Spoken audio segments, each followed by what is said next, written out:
अथ मंत्रपाठः।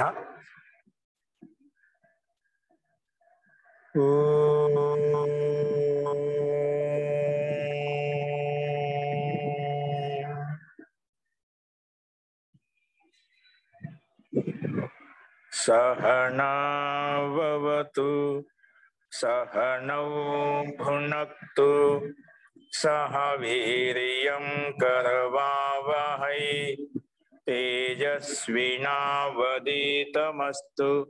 मा विद्विषावहै। ओम शांति शांति शांति।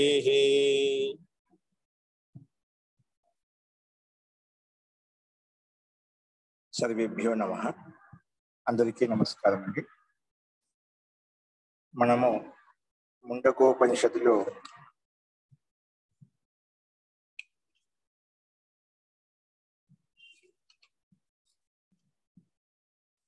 మూడవ ఖండంలో అంటే మూడవ ముండకంలో ఒకటవ ఖండం చెప్పుకుంటున్నాం. అంటే మూడవ భాగంలో ఒకటవ భాగం అంటే మూడవ అధ్యాయంలో ఒకటవ భాగం అని చెప్పుకోవచ్చు. అలాగే ముండకం ఒకటవ ముండకం, రెండవ ముండకం, మూడవ ముండకం, అలాగే ప్రతి ముండకంలో రెండు భాగాలు నేను చెప్పుకున్నాం. అలా మూడవ ముండకంలో ఒకటవ ఖండం అంటే ఒకటవ భాగం చెప్పుకుంటున్నాము. అందులో నిన్న ఆ పరమాత్మ యొక్క ప్రాప్తి ఎలా కలుగుతుంది, ఆ పరమాత్మ ప్రాప్తికి కావాల్సిన సాధనాలు ఏంటివి, ఆ సాధనాల్లో సత్యానికి మహిమ ఏ రకంగా వర్ణించబడింది, అలాగే ఆ పరమాత్మ యొక్క స్వరూపం యొక్క వర్ణన, ఇటువంటి విషయాల గురించి మనం గత పాఠంలో చూసాము.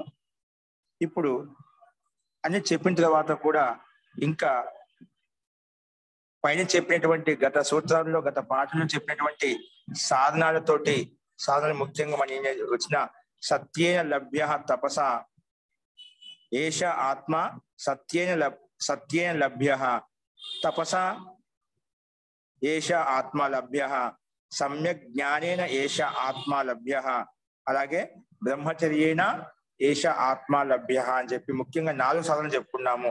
అలాగే సత్యానికి మహిమను కూడా వర్ణిస్తూ సత్యమేవ జయతే నాంద్రితం సత్యేన పంథ వితతో దేవయాన, సత్య మార్గాన్ని సత్యాన్ని ఎవరైతే అనుసరిస్తారో వారు దేవయాన మార్గంలోకి వెళ్తారు, అంటే దేవతలు ఉండే లోకానికి వెళ్ళిపోతారు అని చెప్పి అదుగా మనం స్పష్టంగా చెప్పుకున్నాము.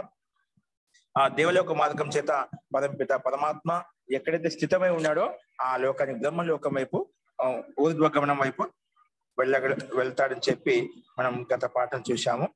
అలా చెప్పిన తర్వాత కూడా ఇప్పుడు ఆ పరమాత్మ యొక్క స్వరూపాన్ని చూడండి. మనకు ఎన్ని దర్శనాలు ఇప్పుడు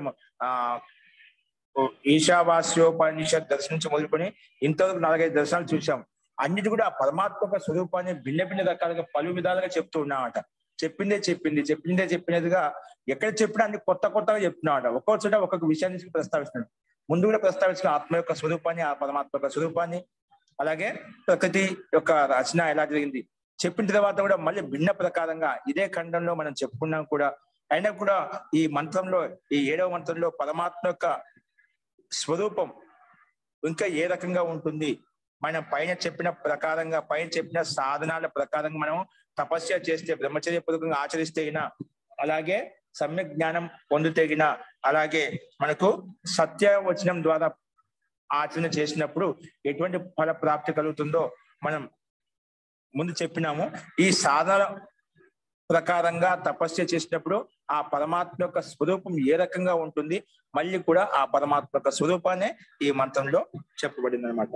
చూడండి 7వ మంత్రము ఏం చెప్పబడిందంటే, మంత్రం చూడండి, పైన సత్యేన పంథా విదతో దేవయాన ఏన అక్రామంతి ఋషయో హి ఆప్త కామాః ఎత్ర తత్ సత్యస్య పరమం నిధానం. అక్కడ పరమ నిధానం సత్య స్వరూపం పరమాత్మ యొక్క ఆనంద స్వరూపం ఎక్కడైతే ఉందో ఆ నిధానంలోకి వెళ్తారు అని చెప్పి చెప్పుకున్నాం పైన. ఇప్పుడు ఆ పరమాత్మ యొక్క స్వరూపం ఏంటంటే మళ్ళీ ఏ రకంగా చెప్తున్నారు చూడండి. బృహచ్చ తద్ అవ్యయం తద్హి అవ్యయం అచింత్యం అచింత్య రూపం సూక్ష్మాచ్చ తత్ సూక్ష్మతరం విభాతి. దూరాత్ సుదూరే తద్ ఇహాంతికే చ పశ్యత్సు ఇహైవ నిహితం గుహాయాం. పశ్యత్సు ఇహైవ నిహితం గుహాయాం. ఇది 7వ మంత్రము. ఇక్కడ పదాలు స్పష్టంగా ఉన్నాయి. ఆ పరమాత్మ యొక్క స్వరూపం, సాక్షాత్ పరమపిత పరమాత్మ యొక్క స్వరూపం ఎలా ఉంటుంది? చాలా మంది పరమాత్మ ఎలా ఉంటాడండి, పరమాత్మ రంగు రూపం ఆకృతి తెలియదే కదా, మనం ఎలా చెప్పుకోవాలి, ఎలా తెలుసుకోవాలి? పరమాత్మ యొక్క స్వరూపం ఉంటే ఏదైనా మనం స్తుతిస్తాము, ప్రార్థిస్తాము, ఏదైనా చేయడానికి ఉంటుంది. పరమాత్మ యొక్క స్వరూపం లేనప్పుడు ఎలా చేస్తాం మనం? అంటే దానికి పరమాత్మ యొక్క స్వరూపం గురించి మనం చెప్తాం. ఒక వ్యక్తి యొక్క స్వరూపం ఏ విధంగా చెప్తామో, ఒక వస్తువు యొక్క స్వరూపం ఏ రకంగా చెప్తామో, అలాగే పరమాత్మ యొక్క స్వరూపం ఏమిటంటే బృహచ్చ. అతను పరమాత్మ ఏంటి? బృహత్ స్వరూపం కలిగిన వాడు అనమాట. అంటే మహాంతమైన స్వరూపం కలిగిన వాడు. ఆ పరబ్రహ్మ బృహత్ అంటే బృహత్ చాలా విశాలమైనటువంటి వాడు, మహాంతమైనటువంటి వాడు, బృహత్ స్వరూపం కలిగిన వాడు, విశాలమైన స్వరూపం కలిగిన వాడు. అలాగే తద్ బృహచ్చ అంటే ఆ పరమేశ్వరుడు, ఆ పరమేశ్వరుడు బృహచ్చ. ఇంకెట్లా అవ్యయం. ఆ పరమేశ్వరునికి ఎటువంటి అవయవాలు? మన శరీరంలో అవయవాలు ఉన్నాయా? మన శరీరంలో అవయవాలు ఉన్నాయి. పంచభూతాలు అవయవాలే. ఒక్కొక్క అవయవం తన పంచభూతాలు కలిస్తే ఈ పంచభూత శరీరం ఏర్పడుతుంది. మన శరీరంలో ఒక పిండం ఏర్పడిన తర్వాత కూడా అందులో కాళ్ళు, చేతులని, పంచ జ్ఞానేంద్రియాలు, పంచ కర్మేంద్రియాలు, మొత్తం శరీరంలో అంత అవయవాలతో కూడుకొని ఉందన్నమాట. అలాగా పరమాత్మ అవ్యయం కదా, అవ్య స్వరూపుడు కాదన్నమాట. పరమాత్మ అవ్య స్వరూపుడు కాడనమాట. ఆయన ఆ పరమాత్మ బృహత్ అంటే మహాన్ స్వరూపం వాడు. దివ్యం. దివ్యం అంటే అత్యంత దివ్య స్వరూపం కలిగిన వాడు. బృహచ్చ ఇక్కడ అవ్య స్వరూపం కింద వస్తుంది మనకు. బృహచ్చ తద్ దివ్యం అంటే దివ్య స్వరూపం కలిగిన వాడు, అంటే అత్యంత తేజో స్వరూపం కలిగిన వాడు. అందుకే దివ్యం అని చెప్పుకున్నామంట. దివ్యం. అలాగే అచింత్య రూపం. ఆ పరమాత్మను చింతన ద్వారా మనం పొందలేము అన్నమాట. ఆ పరమాత్మను అచింత్య రూపం అంటే అచింత్య స్వరూపం అంటే మనం చింతన ద్వారా ఆ పరమాత్మను పొందలేము. అలాగే తథా తత్ సూక్ష్మాచ్చ. సూక్ష్మాచ్చ సూక్ష్మ. సూక్ష్మాది సూక్ష్మం కంటే సూక్ష్మమైన వాడు. అంటే ఎంత సూక్ష్మం అంటే మనకు సూక్ష్మం, మనం ఏ పరమాణు సూక్ష్మం అంటాం, పరమాణు కంటే అత్యంత సూక్ష్మమైన వాడు అంటారు. అందుకే సూక్ష్మాది సూక్ష్మమైనటువంటి వాడు ఆ పరమాత్మ. మహాంతమైనటువంటి వాడు, సూక్ష్మాతి సూక్ష్మమైనటువంటి వాడు, దివ్య స్వరూపం కలిగిన వాడు. ఈ గుణాలు చెప్పుకున్నామట. అదే కదా బృహచ్చ దివ్యం అచింత్య రూపం. చింతన ద్వారా ఆ పరమాత్మను పొందలేము. ఎందుకంటే సూక్ష్మాచ్చ సూక్ష్మతరం. సూక్ష్మాచ్చ తత్ సూక్ష్మతరం. సూక్ష్మం కంటే కూడా అత్యంత సూక్ష్మమైనటువంటి వాడు ఆ పరమాత్మ. ఆ పరమాత్మకి ఎక్కడ ఉన్నాడు? చూసే వాళ్ళకు సూక్ష్మం విభాతి. అంత సూక్ష్మంగా ఉంటూ కూడా ఎవరైతే ఆ పరమాత్మను చూడాలనుకుంటున్నాడో వాళ్ళకు ప్రకాశాన్ని విభాతి ప్రకాశిస్తున్నాడు. ఆ పరమాత్మ సూక్ష్మాతి సూక్ష్మంగా ఉంటూ మహాన్ కంటే మహాంతమైనటువంటి వాడైనప్పటికీ కూడా అందరికీ విభాతి ప్రకాశిస్తున్నాడు, అందరినీ ప్రకాశింపజేస్తున్నాడు, సృష్టిని ప్రకాశింపజేస్తున్నాడు ఆ పరమాత్మ. అందుకే విభాతి. విభాతినే ప్రకాశిస్తున్నాడు, సూక్ష్మంగా ఉంటూ ప్రకాశిస్తున్నాడు. అలాగే తత్ ఇంకా ఎక్కడ ఉన్నాయంటే పరమాత్మ దూరాత్ సుదూరే. దూరంగా అనుకునే వరకు అత్యంత దూరంగా ఉన్నాడు. ఎవరికైతే పరమాత్మ యొక్క చింతన లేదో, ఎవరైతే పరమాత్మ గురించి ఆలోచించదో, ఎవరైతే వ్యక్తిగతంగా సాంసారిక విషయాలే సంసారం గురించి ఆలోచిస్తుంటారో అటువంటి వ్యక్తులకు పరమాత్మ దూరాత్ అతి దూరం కంటే అత్యంత దూరంగా ఉంటాయన్నమాట. పరమాత్మ దగ్గర ఉంటూ కూడా అటువంటి వ్యక్తి అంటే సాంసారికమైన వ్యక్తి ఆ పరమాత్మను చూడలేదు. ఎవరైతే సాంసారిక పరమాత్మ పడ్డదు లేశ మాత్రం కొంచెం కూడా శ్రద్ధ భక్తి లేని వ్యక్తి అటువంటి వ్యక్తికి పరమాత్మ దూరాత్ సుదూరే. దూరం కంటే అత్యంత దూరంగా ఉంటాడంట ఆ పరమాత్మ. ఎవరికి? సంసారమే ప్రపంచంగా భావించి సంసారమే అన్ని అనుకొని ఎవరైతే దాంట్లో లీనమై ఉన్నారో అటువంటి వ్యక్తికి పరమాత్మ యొక్క అనుగ్రహం కానీ, పరమాత్మ యొక్క సుఖప్రాప్తి, పరమాత్మ యొక్క ఆనందం ఎలా ఉంటుంది, ఎటువంటి విశ్వాసాలు బోధపడవు. అందుకే అటువంటి వ్యక్తులకు దూరాత్ సుదూరే. అలాగే ఎవరైతే పరమాత్మకు నిరంతరంగా భావిస్తుంటారో, పరమాత్మ యొక్క గుణకర్మ స్వభావం చింతన చేస్తుంటారో, ఈ బ్రహ్మాండ ఈ పిండాన్ని చూస్తూ వైరాగ్యాన్ని పొందే పరమాత్మ యొక్క భావన మనసులో ఆలోచిస్తుంటారు అటువంటి వ్యక్తికి పరమాత్మ ఉన్నట తద్ ఇహ అంతికే అంటే అత్యంత దగ్గర ఈ శరీరంలోనే ఆ హృదయాకాశంలో ఇహ అంతికే అంతికే అంటే నీ దగ్గరలోనే నీ శరీరంలోనే నీ శరీరంలో ఉన్నటువంటి హృదయ ప్రదేశంలోనే ఆ పరమాత్మ విరాజమానంగా ఉన్నాడు. నీ హృదయంలో, నీ గుండెలలో పరమాత్మ ఉన్నాడు, ఎక్కడికి పోవాల్సిన అవసరం లేదు. ఎవరైతే పరమాత్మ ఉన్నాడని భావించి ఆ పరమాత్మను ప్రార్థిస్తారో ఆ పరమాత్మ ఎక్కడో నీ హృదయాకాశంలో ఉన్నాడు, నీ హృదయ ప్రదేశంలో ఉన్నాడు. ఎవరైతే పరమాత్మని విశ్వాసంలో అటువంటి వ్యక్తికి దగ్గరలో కూడా ఆ పరమాత్మ దురాద్భుతంగా ఉంటాడు. ఆ పరమాత్మ చింతన ద్వారా మనం పొందలేము. ఎందుకంటే సూక్ష్మాతి సూక్ష్మమైనటువంటి వాడు, అలా సూక్ష్మమై ఉండి కూడా విభాతి ప్రకాశిస్తున్నాడు అని చెప్పుకున్నాము. కానీ వాళ్ళకు మనసులో భావన లేని వ్యక్తులకు దురాద్భుతంగా ఉన్నాడు. ఎవరికైతే మనసులో ఉన్నాడే భావన ఉందో అటువంటి నిహితం తద్ ఇహ అంతికే, ఇహ అంటే ఈ శరీరంలోనే, అంతికే అత్యంత దగ్గరగా, ఇహ అంటే ఇక్కడ ఈ శరీరంలోనే, అంతికే అంటే అత్యంత దగ్గరగా ఎక్కడ, గుహాశయం, నిహితం గుహాయం అంటే గుహ అంటే హృదయాకాశం ఒక గుహ లాంటిది. నిహితం అంటే గుహాయాం నిహితం ఇహైవ పశ్యత్సు. ఎవరు చూడాలనుకుంటారు ఆ పరమాత్మను, చూసే వాళ్ళకు ఈ దగ్గరగా నికటంగా అంటే అత్యంత దగ్గరగా ఉండేటువంటి హృదయాకాశంలో ఆ పరమాత్మ యొక్క స్వరూపం కనిపిస్తుంది, పరమాత్మ యొక్క ఆనందం కనిపిస్తుంది నీకు. అంటే పరమాత్మ ఎక్కడ లేడు, ఇక్కడే ఉన్నాడు. చూసే వాళ్ళకు ఆ దగ్గరగా ఉన్నాడు, తెలియని వాళ్ళకు దూరంగా పరమాత్మ ఉన్నాడు అని చెప్పి ఇక్కడ ఈ మంత్రంలో స్పష్టంగా మనకు కనిపిస్తుంది అన్నమాట. అస్తు స్పష్టమైన అనుకుంటాను, మంత్రం స్పష్టమైందండి. మహోదయ. పశ్యత్సు ఇహైవ నిహితం గుహాయం. పశ్యత్ను చూసే వాళ్ళు, ఒక పరమాత్మ చూడాలనుకునే వాళ్ళకు అత్యంత దగ్గరగా ఉన్నాడు. ఎక్కడ ఉన్నాడు దగ్గర అంటే నిహితం గుహాయం, హృదయాకాశంలోనే ఉన్నాడు. గుహా ప్రదేశం అంటే హృదయాకాశంలో ఆ పరమాత్మ హృదయ గుహలో స్థితమై ఉన్నాడు. అటువంటి పరమాత్మ ప్రాప్తికు మనము పరమాత్మ యొక్క స్వరూపాన్ని ఈ రకంగా దర్శించుకున్నప్పుడు, ఈ రకంగా మనము ఆలోచించినప్పుడు, చింతన చేసినప్పుడు ఆ పరమాత్మ యొక్క అనుభూతి, పరమాత్మ యొక్క స్వరూపం ఎలా ఉందో మనకు తెలుస్తుంది. కాబట్టి పరమాత్మ ఎలా ఉందని చెప్పాల్సిన ఇన్ని లక్షణాలు చెప్పాం. ఇంకా పరమాత్మ యొక్క స్వరూపం ఎలా కావాలి నీకు? పరమాత్మ అంటే మనలాగా మనుషులాగా, దేవతల్లాగా, రాముడు కృష్ణులాగా, దేవతల్లాగా, మనుషుల్లాగా ఉంటారని కాదు. వాళ్ళు దివ్య గుణాలు ఉన్నాయి కానీ దేవత్వం వస్తుందన్నమాట. దివ్య గుణాలకు అందరికీ కూడా దివ్యత్వం ఇచ్చేటువంటి ఆ సత్తా కలిగినటువంటి గురునాం గురువు, ఆ పరమేశ్వరుని యొక్క సత్తా ఇంకెంత విశాలంగా ఉంటుంది. అటువంటి పరమాత్మ ఉంది మనం చింతన చేయాలి. పరమాత్మ యొక్క స్వరూపం లేదంటే ఎందుకు లేదంటే ఉంది. చూసే వాళ్ళకు అతని దగ్గరగా ఉండదు, చూడని వాళ్ళకు దూరంగా ఉండడు. మనలో భావన ఉండాలి, నాకు దగ్గర ఉండే పరమాత్మ చూస్తున్నా అంటే ఖచ్చితంగా నీకు కనిపిస్తాడు. పరమాత్మ యొక్క స్వరూపం నీకు కనిపిస్తుంది. ఆ పరమాత్మ యొక్క అనుభూతి అనేది జ్ఞానం. మనకు సుఖం ఎలా ఉంది, సుఖం యొక్క స్వరూపం చెప్పొచ్చా? నాకు చాలా ఆనందం కలిగిందండి, నాకు చాలా సుఖంగా ఉందండి. ఆ సుఖం యొక్క స్వరూపం నువ్వు చెప్పగలుగుతావా? దుఃఖంగా ఉందని, దుఃఖం యొక్క స్వరూపం ఏంటని మనం ఏదో మన శరీరంలో ఉండే అవయవాలు ఈ రకంగా ఉన్నాయి, ఈ రకంగా ఈ విధంగా ఉంది అంటే దుఃఖాన్ని చెప్పగలుగుతామా?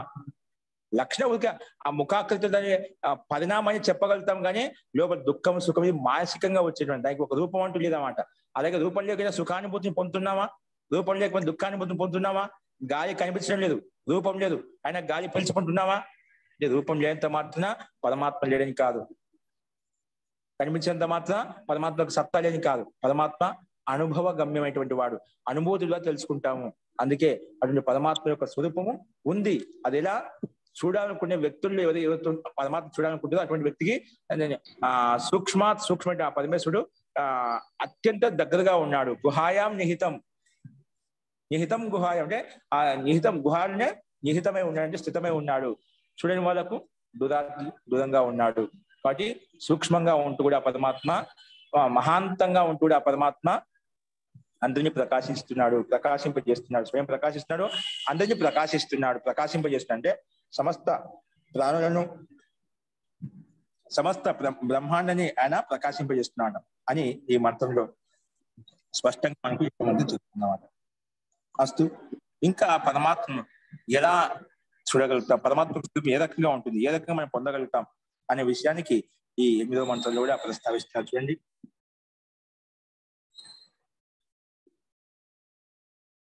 నా చక్షుష గృహ్యతే.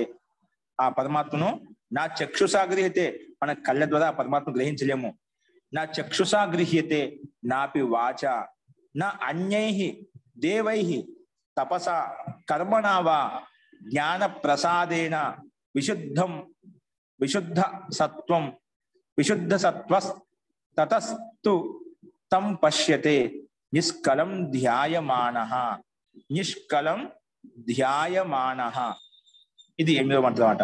నా చక్షుషా గృహ్యతే నాపి వాచ నా అన్యేరి దేవై తపసా కర్మణా వా జ్ఞాన ప్రసాదేన విశుద్ధ సత్వ తతస్తు తం పశ్యతే నిష్కలం ధ్యాయమానః అని చెప్పి, నిష్కలం అంటే ఎవరైతే నిష్కామభావంతో సంపూర్ణంగా ధ్యానం చేస్తూ ఉంటారో అటువంటి వ్యక్తికి ఆ జ్ఞాన యొక్క స్థితి నిర్మలంగా ఉండటం వలన అటువంటి పరమాత్మ చూడగలుగుతారు. చూడండి, క్రమంగా ఆ పరమాత్మ ఏం చేయాలంటే నా చక్షుష, ఆ పరమాత్మను నా చక్షుష కళ్ళ ద్వారా కానీ, నా వాచ వాణి వాక్కు ద్వారా కానీ పెద్ద పెద్ద పరమాత్మ గురించి 4 విషయాలు గట్టిగా చెప్పేశామంటే, ఆ పరమాత్మ గురించి 4 విషయాలు గట్టిగా మాట్లాడామంటే ఆ పరమాత్మ మనకు కనిపించామంట. పెద్ద పెద్ద విద్వాంసులు పండితులు నేను పరమాత్మ గురించి అన్ని రకాలు చెప్పగలుగుతాను, భిన్న భిన్న రకాలుగా చెప్తాను, భిన్న భిన్న దృష్టాంతాలు ఇవ్వగలుగుతాను అన్నమాట. అందరిని ప్రభావితం చేస్తాను, అందరిని ఆ రకమైన దృష్టాంతాలు చెప్పి, కానీ కేవలం వాక్కు ద్వారా కూడా ఆ పరమాత్మను పొందలేము. అంటే ఆ పరమాత్మ ఎంత వ్యాఖ్యం చేసినా పరమాత్మను పొందలేము అనమాట. ఇంకా కళ్ళ ద్వారా పరమాత్మ చూడలేము. అలాగే నా అన్యై దేవై, అన్య దేవై అంటే అన్య దేవై అంటే ఇంద్రియాలు అన్నమాట. అన్య వేరే ఇంద్రియాలు ఏవైతే ఉన్నాయో మన పంచ జ్ఞానేంద్రియాలు, పంచ కర్మేంద్రియాల ద్వారా, ముఖ్యంగా పంచ జ్ఞానేంద్రియాలు, వాటి ద్వారా మనం ఏ రకం పొందలేమంట. అక్కడ ఉపలక్షణంగా కళ్ళ ద్వారా చూడలేము, అంటే చెవుల ద్వారా కూడా విని తెలుసుకోలేము, నాలుగు ద్వారా రుచి చూడలేము. అలాగా దేవై అంటే దేవతలు కాదు, దేవై ఇంద్రియాలు. దేవై నా అన్య దేవై, ఇంకా మిగిలిన ఇంద్రియాలు ఏవైతే ఉన్నాయో, అవయవాలు ఏవైతే ఉన్నాయో, పంచ జ్ఞానేంద్రియాలు, పంచ కర్మేంద్రియాలు ఏవైతే ఉన్నాయో వాటి ద్వారా కూడా మనం పొందలేము. ఏదో తపస్సు ద్వారా పొందుతామా? నా తపస్సు ద్వారా కూడా ఆ పరమాత్మ పొందలేము. కర్మనావా, కర్మ ద్వారా కూడా పొందలేము. ఎలా పొందుతాం? కర్మ ద్వారా పొందలేమంటివి, తపస్సు ద్వారా పొందలేమంటివి, అన్ని ఇంద్రియముల ద్వారా పొందలేము, వాక్కు ద్వారా పొందలేము, కళ్ళ ద్వారా చూడలేము. మరి ఆ పరమాత్మ ఎలా పొందాలి? జ్ఞాన ప్రసాదేన, జ్ఞాన ప్రసాదం చేత. అందుకే ఆ పరమాత్మ యొక్క ప్రాప్తి, పరమాత్మ యొక్క అనుభూతి ఎలా కలుగుతుందంటే జ్ఞానాత్ ముక్తి అని చెప్పాం, కానీ కర్మణా ముక్తి అని చెప్పలేదు, భక్త్యా ముక్తి అని చెప్పలేదు అన్నమాట. ఏం చెప్పారు? జ్ఞానాత్ ముక్తి, శుద్ధమైన జ్ఞానం చేత ఆ పరమాత్మ ప్రాప్తి కలుగుతుంది, శుద్ధ అంతఃకరణం చేత ఆ పరమాత్మ యొక్క ప్రాప్తి కలుగుతుంది. శుద్ధ జ్ఞానం, శుద్ధ కర్మ, శుద్ధ ఉపాసన లేకపోతే ఆ పరమాత్మను మనం పొందలేము. అందుకే జ్ఞాన ప్రసాదం అంటే జ్ఞాన ప్రసాదం చేత, అంటే జ్ఞానం చేత ఎవరు తెలుసుకోగలుగుతాం?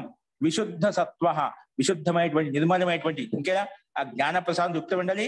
విశుద్ధ సత్వ, సత్వగుణంతో ఓతప్రతి ఉండాలి, నిర్మలమైన మనసుతో ఓతప్రతి ఉండాలి, విశుద్ధమైనటువంటి సత్వగుణంతో యుక్తమై ఉండాలి. అలాంటి నిర్మలమైనటువంటి చిత్తంలో తతస్థు అలా ఉన్నప్పుడు తం పశ్యతే, తమ అంటే తమ పరమాత్మనం ధ్యాయమాన నిష్కలం పశ్యతే, అటువంటి పరమాత్మను అలాగే ధ్యానం చేసిన వ్యక్తి ఎవరైతే ఉన్నదో నిష్కలం పశ్యతే అంటే ఆ పరమాత్మను చూడగలుగుతారు. తమ అంటే ఆ పరమాత్మను, నిష్కలం అంటే ఎక్కడ అవయవరహితమైనటువంటి వాడు, అవయవాలతో యుక్తమైన వాడు కాదు పరమాత్మ. మనకు మనుషుల్లో శరీరంలో అవయవాలు ఉన్నాయి కదా, అలాగే నిష్కలం అంటే అవయవ రహితమైనటువంటి వాడు ఆ పరమాత్మ. అందుకే అవయవ రహితమైనటువంటి నిష్కలమైనటువంటి ఆ పరమాత్మను విశుద్ధ అంతఃకరణం చేత, విశుద్ధ ఏం చెప్పుకున్నాం? విశుద్ధ సత్వ ధ్యానం, విశుద్ధ సత్వ మనసుతో ధ్యానం చేస్తున్న వ్యక్తి, సాధకుడు, ఆ వ్యక్తి ఎవరైతే ఉన్నదో అటువంటి వ్యక్తికి తం పశ్యతే, ఆ పరమాత్మను చూడగలుగుతాడు. శుద్ధ జ్ఞానం చేతనే ఆ పరమాత్మను చూడగలుగుతాడు. శుద్ధ జ్ఞానం లేకుండా మనము కేవలం కర్మ ద్వారా కానీ, కేవలం తపస్సు ద్వారా కానీ పరమాత్మను పొందలేము. నేను చాలా తపస్సు చేస్తున్నా అని పరమాత్మ నాకు సిద్ధిస్తాడు. జ్ఞానం లేకుండా తపస్సు ఏం చేయగలుగుతామండి? జ్ఞానం లేకుండా ఏం వాక్కుతో ఏం మాట్లాడగలుగుతాం మనం? జ్ఞానం లేకుండా మనము ఇంకేం చెప్పబడింది? జ్ఞానం లేకుండా మనము ఏ రకం కూడా మనం కర్మల్లో శుద్ధత ఉండదు అన్నమాట. అజ్ఞానయుక్తంగా ఉండి, జ్ఞానం లేని వ్యక్తి, అజ్ఞానంతో ఉన్న వ్యక్తిని ఆ పరమాత్మను పొందలేడు అనమాట. కాబట్టి ఆ పరమాత్మను పొందాలంటే తపస్సు ద్వారా కానీ, కర్మ ద్వారా కానీ, వాక్కు ద్వారా కానీ, అన్య ఇంద్రియముల ద్వారా కానీ, కళ్ళ ద్వారా కానీ ఆ పరమాత్మను చూడలేము. సో పరమాత్మ చూడాలంటే ఏ కండిషన్ పెట్టి ఇక్కడ జ్ఞాన ప్రసాదేన, జ్ఞాన ప్రసాదంతో, జ్ఞానానందంతో యుక్తమై విశుద్ధ సత్వ, విశుద్ధమైన నిర్మల చిత్తంతో ఉంటూ ధ్యానం చేసినప్పుడు, ప్రార్థించినప్పుడు తం నిష్కలమైనటువంటి అవయరహితమైన తం పరమాత్మను పశ్యతే చూడగలుగుతాము. నిష్కలం తం పశ్యతే, అంటే అవయవరహితమైనటువంటి తమ పరమాత్మానం అంటే ఆ పరమాత్ముని తమ అంటే పరమాత్ముని పశ్యతి చూడగలుగుతాము. ఇది ఈ రకంగా ఇంకా పైన చెప్పిన దానికి పరమాత్మ ఇలా ఉండని చెప్పింది కదా, ఆ పరమాత్మ ఇలా పొందవచ్చు అంటే ఇలా పొందుతాం ఇలా సమ్యక్ జ్ఞానం ద్వారా పొందగలుగుతాము. అందుకే జ్ఞానాత్ముక్తి, జ్ఞానాత్ పరమాత్మ కానీ జ్ఞానం లేకుండా ఎవరు కూడా శుద్ధమైన కర్మ శుద్ధమైన ఉపాసన చేయలేదు. అందుకే శుద్ధ జ్ఞానం శుద్ధ కర్మ శుద్ధ ఉపాసన అంటామంట. శుద్ధ జ్ఞానం లేకుండా శుద్ధమైన కర్మ ఎప్పుడు చేయాలి, శుద్ధమైన కర్మ లేకపోతే శుద్ధమైన ఉపాసన చేయలేము. అందుకే చాలా మంది ఏదో తపస్సు చేస్తున్నా అండి, ఏం స్వాధ్యాయం లేదు, సత్సంగం లేదు, అంటే ఎంత విశేషమైన జ్ఞానం లేదు. జ్ఞానం లేకుండా ఏం చేయగలుగుతాం? కళ్ళు మూసుకొని ఏం చేయలేమన్నమాట. ఏదో ఆలోచిస్తుంటాం, ఎక్కడెక్కడో వెళ్ళిపోతుంటామన్నమాట. కాబట్టి మన జ్ఞానం బాగా ఉంటే, సమ్యక్ జ్ఞానం ఉంటే సమ్యక్ చింతన కలుగుతుంది. సమ్యక్ చింతన ఉన్నప్పుడు సమ్యక్ ధ్యానం అవి భవతి. సమ్యక్ ధ్యానం భవతి చేత్ సమ్యక్ సమాధి భవతి. సమ్యక్ సమాధి భవతి చేత్ సమ్యక్ ఆత్మ పరమాత్మ యొక్క సాక్షాత్కారం భవతి. అతః అందువలనే మనము శుద్ధ జ్ఞానం కొరకు ప్రయత్నించాలి. శుద్ధ జ్ఞానం ఎలా వస్తుంది? ఇలాగ సత్సంగం ద్వారా, స్వాధ్యాయం ద్వారా, గురువు యొక్క సాన్నిధ్యం ద్వారా, గురువు యొక్క సేవ ద్వారా మనకు ఆ పరమాత్మ యొక్క జ్ఞానం కలుగుతుంది. లేకపోతే ఆ పరమాత్మకు దగ్గర కాలము, పరమాత్మను పొందలేము, పరమాత్మకు అనుభూతి కూడా మనకు కలగదన్నమాట. నేను చాలా ఇవి విన్నానండి పరమాత్మ గురించి అని కాదు, స్పష్టంగా చెప్పాను. నువ్వు వాక్కు ద్వారా కానీ, నీ అన్య ఇంద్రియాల ద్వారా కానీ, తపస్సు ద్వారా కానీ, కర్మ ఏ కర్మ చేత ఆ పరమాత్మను పొందలేము. నువ్వు ఏమైనా చేయి, నీ దగ్గర శుద్ధ జ్ఞానం ఉంటే అవన్నీ సాత్వికం అవుతాయి. శుద్ధ జ్ఞానం లేనప్పుడు నువ్వు ఎన్ని కర్మలు చేసినా, ఎన్ని తపస్సులు చేసినా, ఎన్ని ఉపవాసాలు పెట్టుకున్నా కూడా ఆ శుద్ధ జ్ఞానం లేకుండా అవిద్య అంధకారంతో ఉండు, సాంసారిక విషయ భోగాలతో యుక్తమై ఉండి, ఏదో ఒక వ్రతం చేసుకొని, ఏదో ఒక విశిష్టమైన ఆ 9 దినాలు నవరాత్రులు అని చెప్పి, ఇంకేదైనా దినాలని చెప్పి అలా విశేష సంకల్పం తీసుకొని అలాగే చేయడం కాదు. నిరంతరంగా శుద్ధ జ్ఞానం చేసి శుద్ధ కర్మ చేసుకుంటేనే మనం పరమాత్మను పొందాలి. అలాంటి భావన మనం పరమాత్మ కొరకు మనం ఒక సంకల్పం తీసుకొని నియమపూర్వకంగా మనం వ్రతాలు చేస్తున్నామంటే ఏమన్నది ఆ శుద్ధ అంతఃకరణం చేత నిర్మలం మనసు చేత మనం ఆ పరమాత్మ కావాలని చెప్పి సాంసారిక విషయభోగం త్యాగం చేసినప్పుడే ఆ పరమాత్మ యొక్క చింతన చేయగలుగుతాం, పరమాత్మ గురించి ఆలోచించగలుగుతాము. లేకపోతే ఆ పరమాత్మను ఆలోచించలేము. కాబట్టి ఈ రకమైన ప్రయత్నం చేసినప్పుడే, అలాగ ధ్యానం చేసినప్పుడే నిష్కలమైనటువంటి అవయవరహితమైనటువంటి ఆ పరమాత్మను చూడగలుగుతామని చెప్పి ఈ 8వ మంత్రంలో కూడా చెప్పబడినామని. అలా చెప్పిన తర్వాత మరి 9వ మంత్రం ఏమని చెప్తున్నామంటే చూడండి, ఇంకా ఆ పరమాత్మ ఎవరు పొందగలుగుతారు, ఆ పరమాత్మ యొక్క స్వరూపం ఎలా ఉంటుంది. ఇప్పుడు ఎందుకంటే మాకు వస్తువు గురించి, ఒక పదార్థం గురించి, ఒక ద్రవ్యం గురించి తెలిసినప్పుడే మనం తెలుసుకోవాలి, పొందాలి కోరిక పుడుతున్నమాట. ఆ పదార్థం ఏంటో, ఆ ద్రవ్యం ఏంటో, ఆ వ్యక్తి ఎవరో తెలియకుండా, ఆ వ్యక్తి యొక్క గుణకర్మ స్వభావాలు తెలియకుండా మనం వాటి పట్ల ఆకర్షణ, వాటి పట్ల ప్రీతి, వాటి పట్ల రాగం, వాటి పట్ల ఆకర్షణ ఉండాలండి. ఒక వ్యక్తి యొక్క విశిష్టత తెలిసినప్పుడే ఆ వ్యక్తిత్వాన్ని మనం పొందాలని ఆకాంక్షిస్తాం, కోరుకుంటాం. వ్యక్తి యొక్క స్వభావం తెలిసినప్పుడు మనం ఏం చేయగలుగుతాం? ఒక వస్తువు ఉంది, వస్తువు యొక్క జ్ఞానం లేకపోతే ఆ వస్తువుని ఎలా ఉపయోగించుకోలేదో తెలుస్తుంది. కానీ వస్తువు యొక్క పరిజ్ఞానం కావాలంటే వస్తువు యొక్క జ్ఞానం తెలుసుకొనే దాన్ని ఉపయోగించుకోగలుగుతాము. కాబట్టి అలాగే పరమాత్మ తెలుసుకునే, పరమాత్మకు స్వరూపం ఏంటి, పరమాత్మ ఏం చేస్తాడు, పరమాత్మ ఏ రకంగా కర్మ ఫలాన్ని ఇస్తాడు, పరమాత్మ ఏ రకంగా సృష్టిని నడిపిస్తున్నాడు, పరమాత్మ ఏ రకంగా జీవులను నడిపిస్తున్నాడు, పరమాత్మ యొక్క శక్తి ఏ రకంగా ఉంది, పరమాత్మ యొక్క ఆనందం ఎలా ఉంటుంది, ఇటువంటివి అన్ని కూడా ఆలోచించినప్పుడు మనకు పరమాత్మ పట్ల ప్రీతి, ప్రేమ, అనురాగాలు ఉత్పన్నమవుతాయి. పరమాత్మ యొక్క చింతన లేకుండా ఎవరు కూడా పరమాత్మ యొక్క ఆనందాన్ని పొందలేరు. కాబట్టి అందుకే పని చెప్పుకున్నమాట, ఎవరైతే ఆ ధ్యానించిన వాళ్ళు దూరంగా ఉంటారన్నమాట. వాళ్ళు ఆ పరమాత్మ దరిదాపుల్లోకి రాకుండా అంటే కనిపించడమాట. అంటే వాళ్ళు సంసారంలో సుఖాలు దుఃఖాలు అనుభవిస్తూ ఉంటారు. సంసారకంలో ఉండేటువంటి ఆ దుఃఖ భోగాల మధ్య సతమతం అవుతూ ఉంటారు అన్నమాట. ఈ సంసార సాగరంలో ఉంటూ నిరంతరంగా బాధపడుతూ ఏడుస్తూ ఉంటది అన్నమాట. కాబట్టి పరమాత్మ గురించి మనకు ఎలా ఉండాలనే విషయాన్ని ఇక్కడ స్పష్టంగా చెప్పండి అస్తు. నెక్స్ట్ 9వ మంత్రం వచ్చేసి ఇంకా ఆ పరమాత్మ ఎలా ఉన్నా అంటే ఎలా పొందవచ్చు అంటే ఏషో అనుహు ఆత్మ, ఏషో ఆత్మ అనుహు, ఆ పరమాత్మ సూక్ష్మమైనటువంటి వాడంట. చేతస వేతవ్యో, చిత్తం ద్వారానే మనం తెలుసుకోవాలి. ఏషో అనుహు ఆత్మ చేతసో వేతవ్యో యస్మిన్ ప్రాణః పంచధా సంవివేశ అంటే ప్రాణశ్చిత్తం సర్వమోతం ప్రజానాం యస్మిన్ విశుద్ధే విభవతి ఏష ఆత్మ, యస్మిన్ విశుద్ధే విభవతి ఏష ఆత్మ అని చెప్పి ఇక్కడ 9వ మంత్రం మనం చెప్పుకున్నాము. అస్తు. కాబట్టి ఏషు అణు ఆత్మ చేతసా వేదితవ్యో యస్మిన్ ప్రాణాః పంచధా సంవివేశ ప్రాణైశ్చిత్తం సర్వమోతం ప్రజానాం యస్మిన్ విశుద్ధే విభవతి ఏష ఆత్మ అని చెప్పి ఈ మంత్రం చెప్పబడింది. ఈ మంత్రం యొక్క అర్థం చూడండి.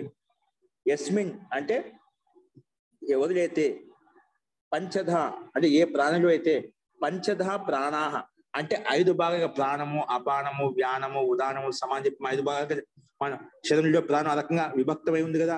అందుకే పంచధ ప్రాణః సంవివేశ విభాగం చేయబడ్డాయో, ఎవరి శరీరంలో అయితే ప్రాణవాయువుని పంచధ 5 రకాల విభాగం చేయబడ్డాయో అక్కడ ఆ పంచ ప్రాణాల ఆధారంగానే మన శరీరం గతిశీలంగా ఉంది.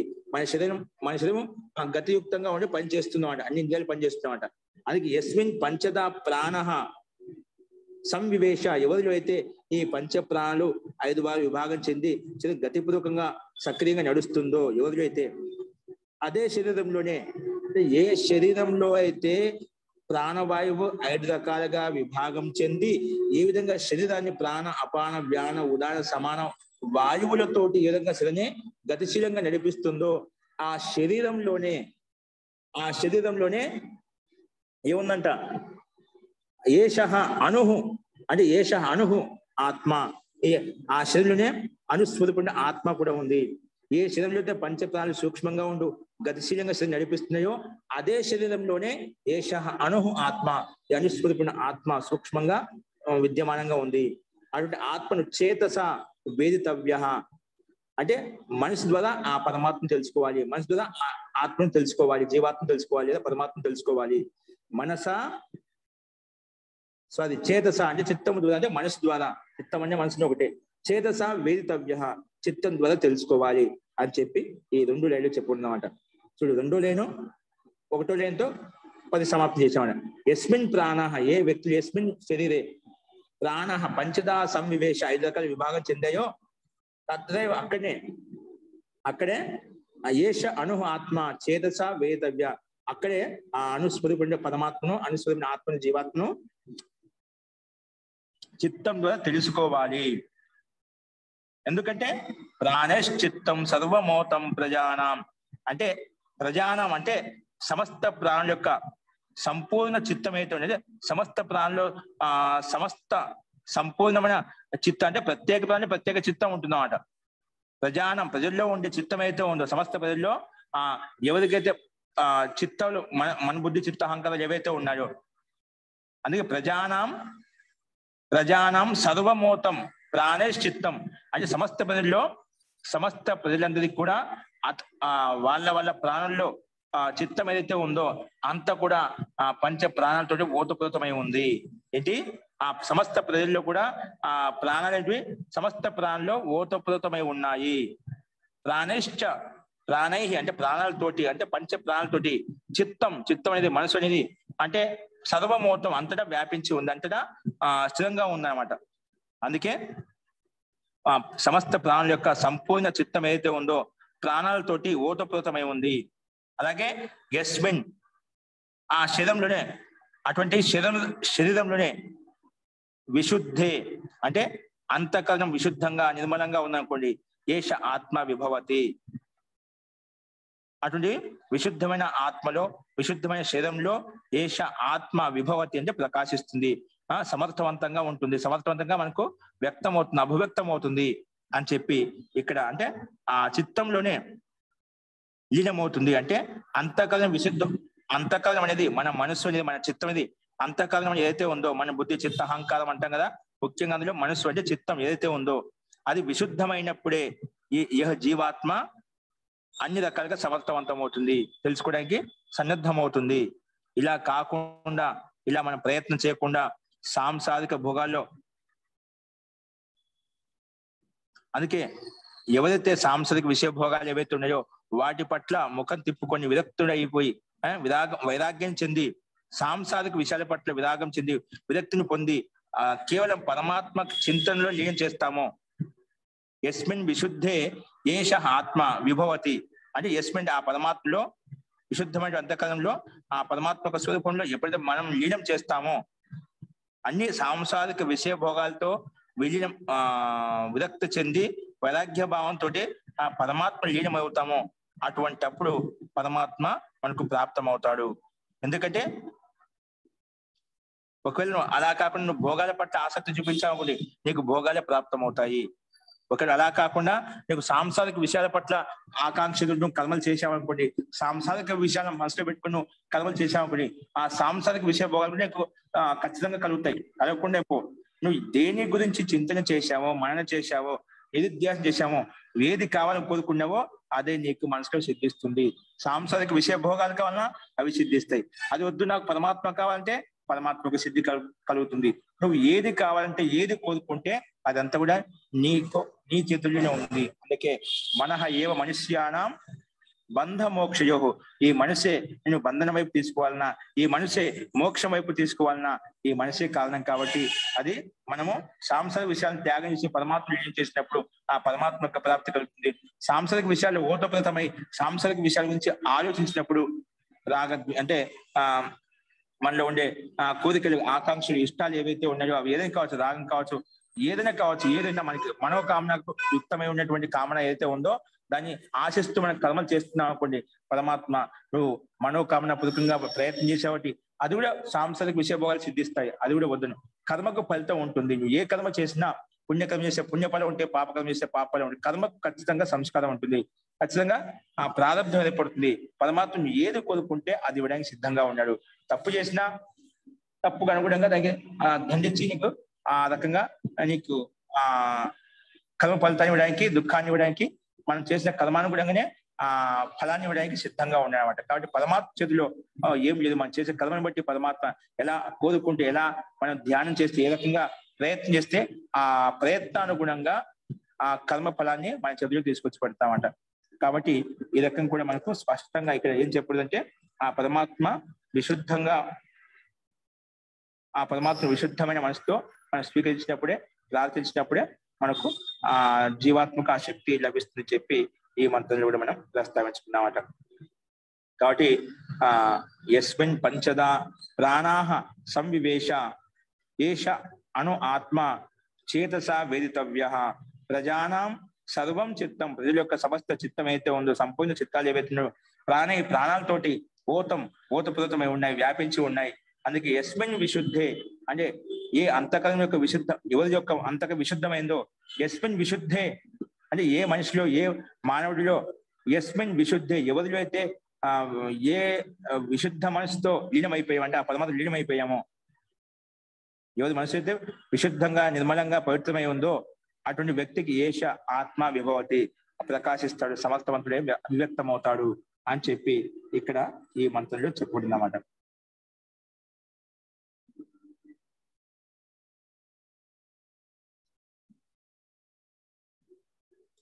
వాటి అన్ని రకాలుగా సమర్థవంతమై మనకు కళ్యాణం చేకూరుస్తుంది అని చెప్పి ఈ రకంగా అటువంటి వ్యక్తిగా పరమాత్మ విభవతి, ప్రకాశిస్తాడు, సమర్థవంతుడు అవుతాడని చెప్పి ఈ 9వ మంత్రం యొక్క అర్థాన్ని ప్రస్తావించుకున్నాం.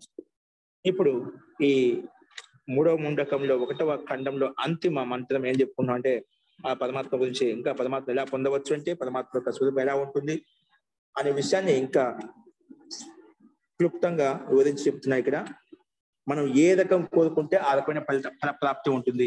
కర్మఫల సిద్ధాంతం మనం ఇక్కడ మనం యాడ్ చేసుకోవచ్చు అంట. జీవాత్మ ఏ రకమైన మనోకామనతో ప్రయత్నం చేస్తుందో అదే రకమైన కోరిక ఉత్పన్నమవుతుంది. నిజంగా దుష్ట వ్యక్తిగా దుష్టంగా ఆలోచిస్తున్నా ఆ టైంకి ఆ వ్యక్తికి అవే కనిపిస్తామంట. ఆ టైంకి ఆ ప్రయత్నం చేత అదే ఆలోచనలు వస్తూ ఉంటామంట, అదే ఆలోచన మార్గం చూపిస్తూ ఉంటామంట. దొంగవాడికి దొంగ పని చేసేవాడు కూడా ఆలోచిస్తుంటే ఎలా చేయాలి, ఏ విధంగా దానికి ఆలోచనలు వస్తుంటాయి, అవి సిద్ధిస్తూ పోతుంటామంట. దాంట్లో ముందుకు వెళ్ళిపోతుంటామంట. అది తప్పే, కానీ ప్రయత్నానికి ఫలితం ఉంటుంది. ప్రయత్న కర్మకు ఆలోచనలు వస్తూ ఉంటాయన్నమాట. ఏది కోరుకుంటే అది సిద్ధిస్తూ పోతుంది. ఏదైనా యోజన చింతన మనలో లీనమేమిటో అది సిద్ధిస్తూ పోతుంది. అందుకే తప్పు చేసేవాడికి దానికి అనుగుణ ఫలితం కూడా ఉంటుంది, కానీ మనం ఏది కోరుకుంటే అది సిద్ధిస్తుంది. కర్మకు ఫలం అంతే. నువ్వు ఏ కర్మ చేసావని కాదు, ఏ కర్మ చేసినా ఫల ప్రాప్తి ఉంటుంది. అది పుణ్యమైతే పుణ్యఫలము, పాపమైతే పాపఫలం. నువ్వు ఏం మాట్లాడినా ఏం చేసినా అది మనస వాచ కర్మన అది వెంటనే ప్రారంధం లేఖాజోక అనేది. లేఖాజోక అంటేనే పరమాత్మ మన శరీరంలో ఉంటూ నువ్వు ఏం చేస్తున్నావు, ఎలా మాట్లాడుతున్నావు, ఏ విధంగా ఎవరికి ఎలా ఉంటున్నావు, పాపం చేస్తున్నావు, పుణ్యం చేస్తున్నావు, మంచి చేస్తున్నావా, చెడు చేస్తున్నావా, అన్యత రాగద్వేషాలు యుక్తమై ఉన్నాయి, ఏ రకంగా ఉన్నావు, ఏ రకంగా ఉన్నా, మంచి అయితే మంచి, చెడు అయితే చెడు, అన్ని మొత్తం లిస్టు పెట్టుకుని రాస్తూ ఉన్నాడనమాట. మన చేసిన కర్మలకు అన్ని ఫలితాలను కూడా రాసుకుంటూ పోతున్నామట. లాస్ట్ లో ఆ రాసిన ప్రారంభం ఏదైతే ఉందో అది మనకి తిరిగి ఇచ్చేస్తున్నాడు పరమాత్మ. మనం ఎలా కోరుకుంటే, ఎలా ప్రయత్నం చేస్తే ఆ కర్మాశయాన్ని అది రాస్తూ పోతున్నామట. అంటే నా తలరాత రాశ అంట కదా, అన్ని ప్రారంభ కర్మని మనం చేసిన ఆలోచన విధానం అంతా కూడా నువ్వు కోరుకున్న విధానం ప్రకారంగా అలాగే లేఖాజోక మొత్తము ఆ పరమాత్మ యొక్క దృష్టిలో ఉందన్నమాట.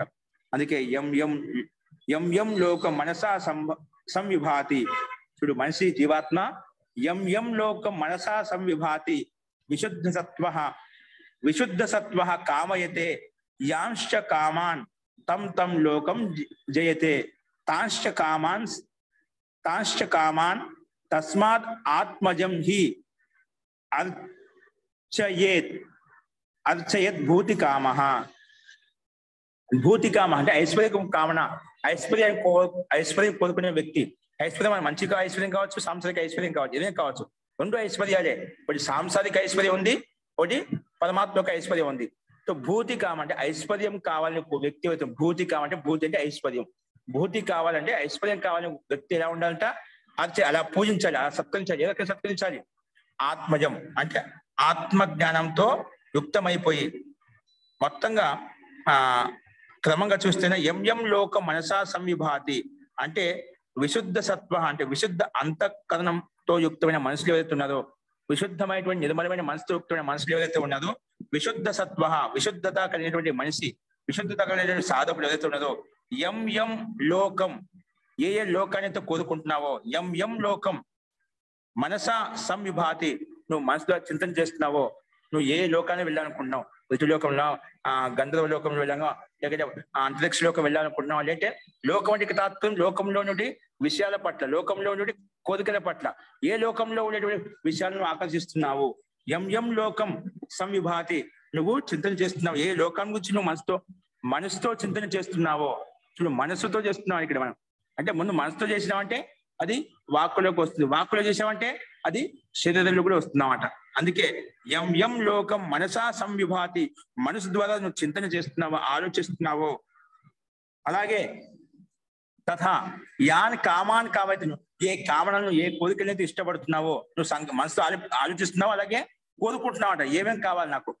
యాన్ కామాన్ ముందే చెప్పుకున్నాం, ఏ లోకాలను పొందాలనుకుంటా మనసుతో చింతన చేస్తున్నాం, ఆలోచన చేస్తున్నాం. తర్వాత యాన్ కామాన్ కామైతే ఏ కామనలు కావాలనుకుంటున్నా, ఏ కోరికలు కావాలనుకుంటున్నావో, యాన్ కామాన్ కామైతే ఏ కామనలను, ఏ కోరికలైతే నువ్వు కావాలనుకుంటున్నావో, తం వాటిని తం లోకం ఆయా లోకాలను ఏవైతే ఉన్నాయో, ఏ లోకాలను కోరుకుంటున్నావో ఆయా లోకాలు ఏవైతే ఉన్నాయో జయతే గెలుచుకుంటావు.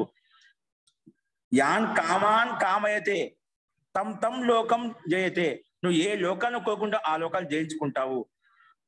ఏ లోకాలను కోరుకుంటావో నువ్వు మనసు ద్వారా చింతన చేస్తూ, నువ్వు మనసు ద్వారా చింతన ఆలోచన చేస్తూ ఏ లోకాలు కావాలి అనుకుంటావో ఆ లోకాలు జయించుకోగలుగుతావు, ఆ లోకాలు సిద్ధించగలుగుతాయి.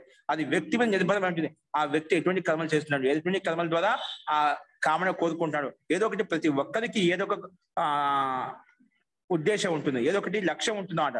అది మంచి చెడ పక్కన పెడితేనా లక్ష్యం అనేది ఏదో కర్మ, ఏదో ఒక సుఖాన్ని ఉద్దేశించి, ఏదో ఒక జీవితం సంతోషపడాలి అనే భావంతో కర్మ చేస్తుంటామట. అంటే ప్రత్యేక ఆత్మ, సంసారంలో ఉండేటువంటి ప్రత్యేక ఆత్మ ఏ కర్మ చేసినా కూడా ఏదో ఒక సుఖాన్ని ఉద్దేశించే పని చేస్తుంటున్నమాట.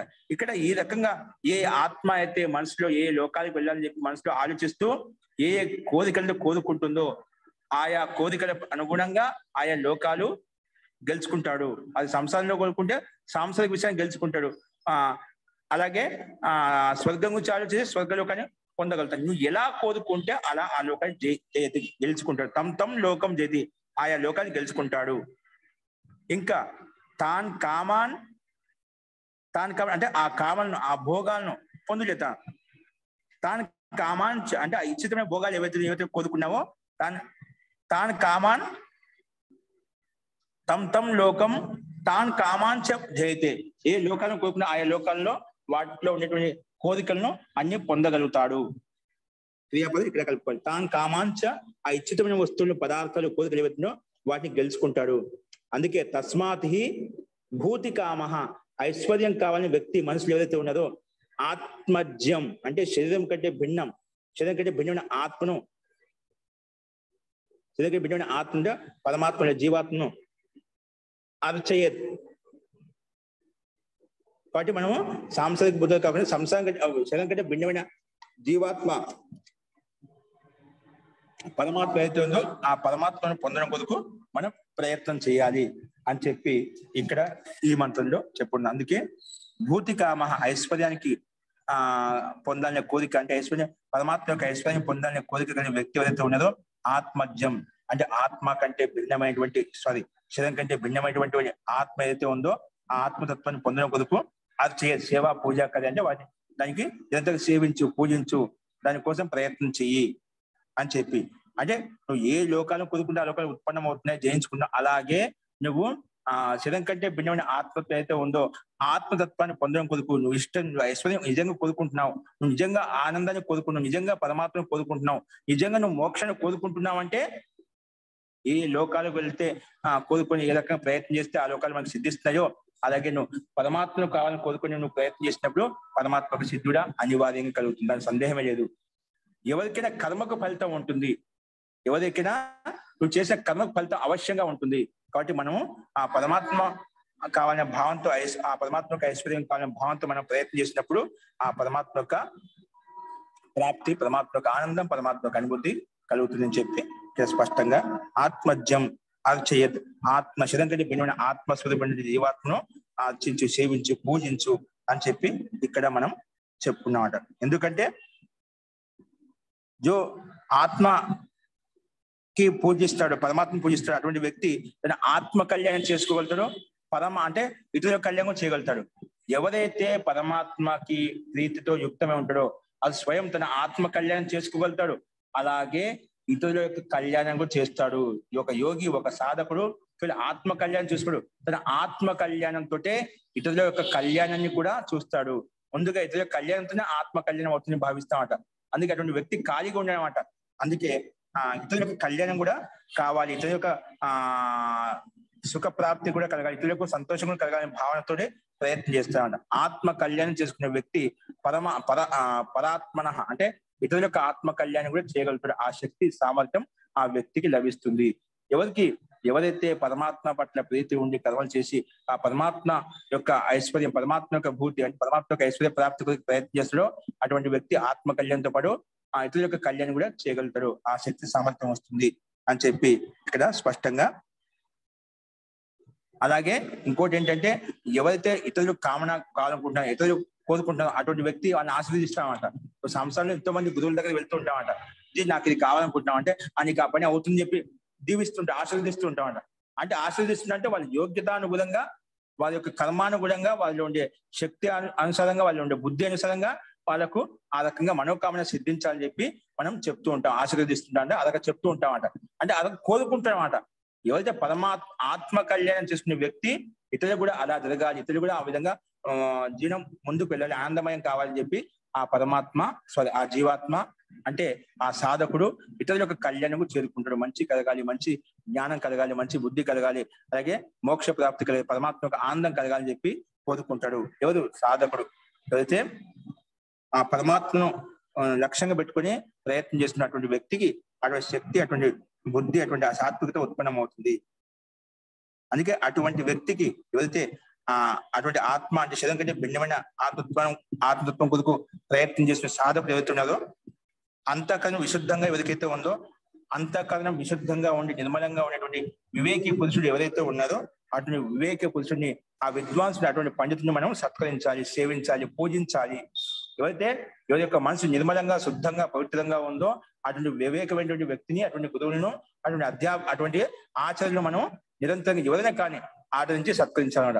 అటువంటి వ్యక్తి వాళ్ళు మనకు సన్మార్గం వైపు తీసుకెళ్తారు, మోక్ష మార్గం వైపు తీసుకెళ్తారు, ఆధ్యాత్మిక మార్గం వైపు తీసుకెళ్తారు, ఉన్నతి పథం వైపు తీసుకెళ్తారు అన్నమాట.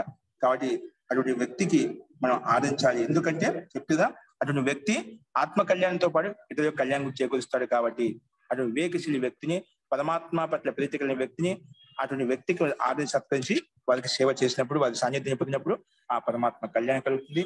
పరమాత్మ కళ్యాణం అనేది అందరూ కూడా కలెక్ట్ చేస్తాడు అటువంటి సాధకుడు అని చెప్పి ఇక్కడ ఈ మంత్రంలో మనం ప్రస్తావించుకున్నాం. ఫస్ట్ ఈ రకంగా ఇక్కడ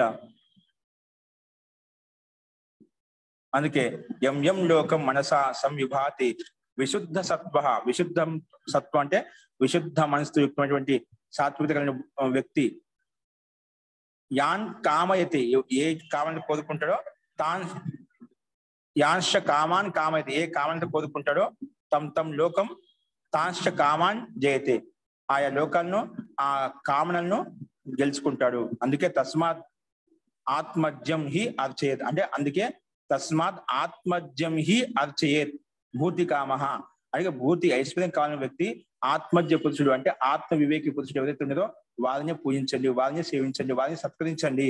ఎవరిని? ఆత్మజ్యం హి అర్చయేత్, అర్చించు, పూజించు, సత్కరించు, గౌరవించు, వారి ఆజ్ఞ వారి మాటను ఆచరించు. ఆత్మజ్యం హి అర్చయేత్ పూజించాలి, సేవించాలి. ఎవరు? భూతి కామః ఐశ్వర్యం కావాలనుకున్న వ్యక్తి, ఉన్నతిని పొందాలని కోరుకునే వివేకవంతుని మనము పూజించాలి, సత్కరించాలి. అంటే విద్వాంస సంగత్యంలోకి వెళ్ళాలి. అందరికీ ఐశ్వర్యించేటువంటిది ఆ పరమాత్మ. కనిపించే గురువులు కూడా ఉన్నారు. ఆ గురువులు మనకు బ్రహ్మజ్ఞానంతో యుక్తమై మనకు మార్గోపదేశం చేస్తున్నారు అనుకోండి, అటు గురువుల యొక్క సాన్నిధ్యాన్ని పొంది కూడా వారికి సత్కరించి పూజ వారి సాన్నిధ్యంలో ఉన్నామంటే మనకు భూతి ఐశ్వర్య ప్రాప్తి కలుగుతుంది, పరమాత్మ ప్రాప్తి కలుగుతుంది. ఇహలోకంలో కూడా మనకు ఉన్నతి కలుగుతుంది. ఇహలోకంతో పాటు పరలోకం కూడా మనకు ఉత్తమ గతి కలుగుతుంది అన్నమాట. కాబట్టి అటువంటి శక్తి సామర్థ్యం అనేది భూతి కామతో యుక్తమైన వ్యక్తికి మనం సేవించినప్పుడు మనలో కూడా ఐశ్వర్య సిద్ధి కలుగుతుందని చెప్పి స్పష్టంగా చెప్పబడింది. కాబట్టి మనం అంతిమ వాక్యం బాగా గుర్తుపెట్టుకోవాలి. తస్మాత్ అందువల్లనే ఆత్మజ్యం హి అర్చయేత్ భూతి కామః ఐశ్వర్యాన్ని కావాలని కోరుకునే వ్యక్తికి వివేకశీలమైనటువంటి వివేకశీలంతో యుక్తమైనటువంటి సత్వగుణంతో యుక్తమైనటువంటి నిర్మలమైన గుణంతో యుక్తమైనటువంటి వివేకవంతుణ్ణి, బుద్ధిమంతుణ్ణి, విద్వాంసుని అటువంటి ఆత్మలో స్థితమైనటువంటి ఆత్మజ్యం అంటాం. ఆత్మని స్థిత ఆత్మజ్య, ఆత్మ కొలికే అంటే పరమాత్మ కొలికే నిరంతరంగా లీనమై ఉన్నాడో అటువంటి వివేకశీల వ్యక్తితో మనక సంబంధం ఉందన్నమాట. వారికి సేవా శుశ్రూష చేయాలన్నమాట. అప్పుడు మనకు భూతి కామం ఐశ్వర్య ప్రాప్తి కలుగుతుందని చెప్పి ఈ 10వ మంత్రంలో కూడా మనం స్పష్టంగా చెప్పుకున్నాం. ఈ రకంగా ఇది ముండకోపనిషది తృతీయ ముండకే 3వ ముండకంలో ప్రథమ ఖండము ఇక్కడ పరిసమాప్తం అవుతుంది. అలాగే తృతీయ ముండకే ద్వితీయ ఖండం అనేది మనం రేపు చెప్పుకుందాం. ఫస్ట్ ఇందులో ఇప్పుడు చెప్పిన ఈ 3 మంత్రాల్లో ఎవరికైనా ఇంకేమైనా సందేహం చెప్పండి. 4 మంత్రాలు చెప్పుకున్నాం మనం. ఇందులో ఎవరికైనా సందేహం ఉందా? స్పష్టత కలిగిందా? మంత్రంలో కానీ, భావంలో కానీ, శబ్దంలో కానీ సందేహం? ఒక ప్రశ్న. ఇది 8వ మంత్రంలో పశ్యతే నిష్కలం ధ్యాయమానః అని మళ్ళీ ఎక్స్ప్లెయిన్ చేస్తారా ఒకసారి? నిష్కలం అంటే అవయవ రహితమైనటువంటి వాడు ఆ పరమాత్మ. ధ్యాయమాన అంటే ధ్యానం చేస్తున్న వ్యక్తి ఎవరైతే ఉన్నారో నిష్కలం అవయవ రహితమైనటువంటి తం పశ్యతే, అవయవ రహితమైనటువంటి తం అంటే పరమాత్మను పశ్యతే చూడగలుగుతాడు. ధ్యానం చేస్తున్న వ్యక్తి మాత్రమే. నిష్కలం అంటే నాకు అర్థం కాదు. నిష్కలం అంటే ఎటువంటి అవయవాలు లేవు అన్నమాట. కళలు లేవంటే అవయవాలు లేవు. అవయవ రహితమైనటువంటి, ఇప్పుడు మన శరీరం అవయవాలతో యుక్తమై ఉందా?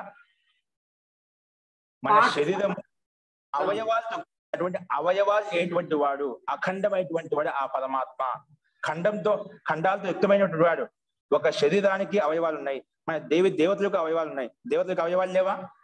మనకు సమస్త దేవతలు ఎంత చెప్పుకున్నాం, బ్రహ్మ నుంచి మొదలుకున్నాం ఇక్కడి వరకు సామాన్య వ్యక్తి వరకు బ్రహ్మ విష్ణు మహేశ్వరుడు మనకు తెలుసుకున్న వాళ్ళు ఇదా చెప్పుకున్నాం. వాళ్ళు అవయవాలతో యుక్తమై ఉన్నారన్నమాట.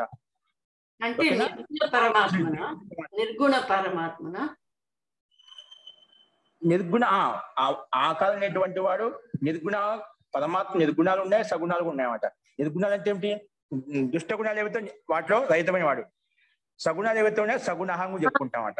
అపేక్ష పూర్వకంగా తీసుకో. తను అడిగేది నిరాకార పరమాత్మ. నిరాకార పరమాత్మ ఆకారమే లేదు. ఓకేనా? అంటే ఆ పరమాత్మ సత్తా ఉంది, శక్తి ఉంది. కానీ శక్తి సత్తా ఉన్నప్పటికీ కూడా ఎలా ఉన్నాడు? అఖండమైనటువంటి వాడు. ఖండాలు లేవు. సత్తా ఉంటే ఖండంతో యుక్తమై ఉందా? అవయవాలతో యుక్తమైందా? అలా అవయవాలు లేవు. అఖండమైనటువంటి అవయవ రహితమైనటువంటి దాన్ని నిష్కలం అంటామట. ఎటువంటి అవయవాలు లేటువంటి ఆ పరమాత్మను నిష్కలం తం పరమాత్మానం పశ్యతే ధ్యాయమాన.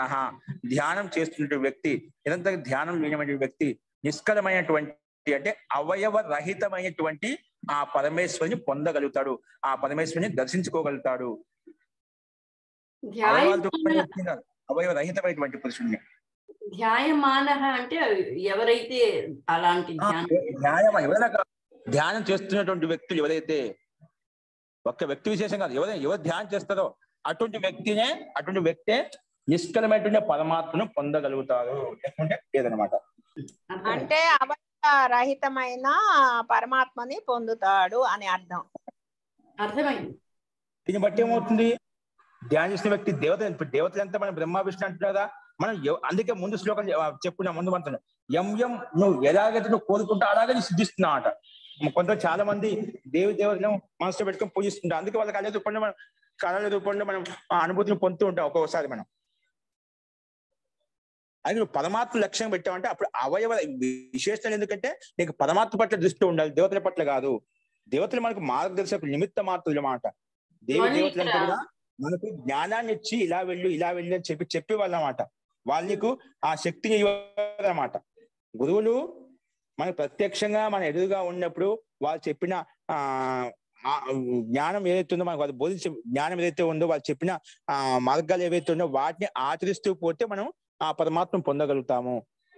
ఇక్కడ అందుకే అఖండమైన పరమాత్మను పొందాలి అంటే ఈ రకంగా ధ్యానం చేసే వ్యక్తి ఆ పరమాత్మను పొందగలుగుతారు.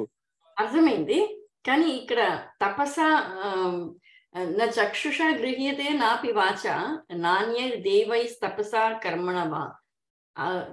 తపస్సుతోటి తపస్సు చేయాలంటారు కదా.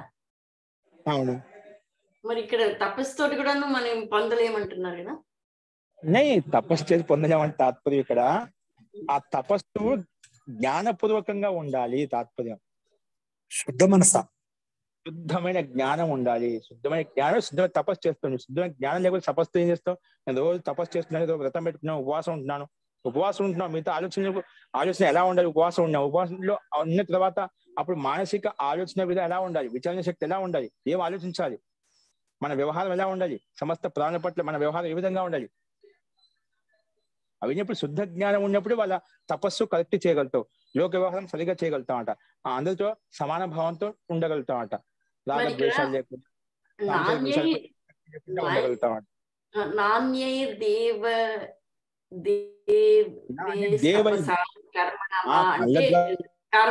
కర్మలు చేసిన తపస్సు కూడా చేసిన పొందలేము. అదే కదా అర్థం. శుద్ధ మనసు లేకపోతే అన్ని దేవ అంటే ఇంద్రియాల ద్వారా ఒక ఇంద్రియం ఉపలక్షణంగా తీసుకున్న ఉదాహరణంగా, అలాగే అన్ని ఇంద్రియాలు ఏవైతే ఉన్నాయో వాటి ద్వారా చూడలేము ఎప్పుడు శుద్ధ మనసు లేకపోతే.